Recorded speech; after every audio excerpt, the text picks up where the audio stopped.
It was a quiet Wednesday night, the kind where the air seemed still and heavy, as if it were holding its breath.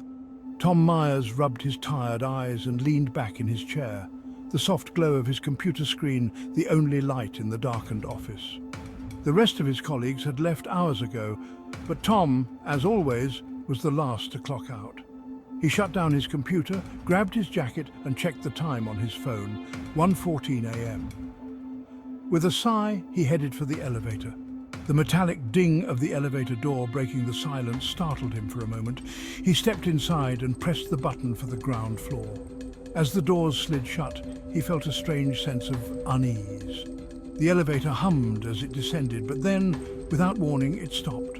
The lights flickered, casting strange shadows on the steel walls. Tom's heart quickened, but he tried to shake it off. "Just a glitch," he muttered to himself. But then the lights went completely out, plunging him into total darkness. Slowly, the elevator lights flickered back on, dimmer than before. As the doors creaked open, he realized the elevator hadn't reached the ground floor. He was somewhere in between, on a floor he didn't recognize. Tom stepped out cautiously. The hallway before him was different from the familiar corridors he had walked 1,000 times. Tom turned around to head back to the elevator, but his breath caught in his throat. The elevator doors were gone. Where they had been, there was now just a solid wall. This isn't possible, he whispered.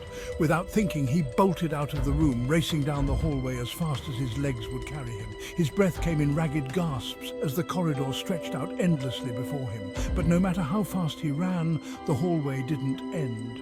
Then, up ahead, he saw it, a door at the end of the hall. His heart leaped with hope, and he pushed himself harder, sprinting toward it. As he reached the door, he grabbed the handle and yanked it open, throwing himself through it without a second thought. He tumbled into another corridor, this one completely different from the last. The walls were sleek, white and sterile, like the inside of a hospital. Tom gasped for breath, his mind spinning. Just as he began to collect himself, he heard the soft hum of an elevator. His eyes darted to the far end of the corridor where the elevator doors stood open, waiting. Without hesitating, Tom sprinted toward them, his heart hammering in his chest. As the doors began to close, he dove through just in time, slamming into the far wall of the elevator. Gasping for breath, he hit the button for the ground floor, praying this would finally end. The elevator jolted to life, and for a moment Tom felt a flicker of hope. But then the lights inside began to flicker again. Like and subscribe for more stories from beyond.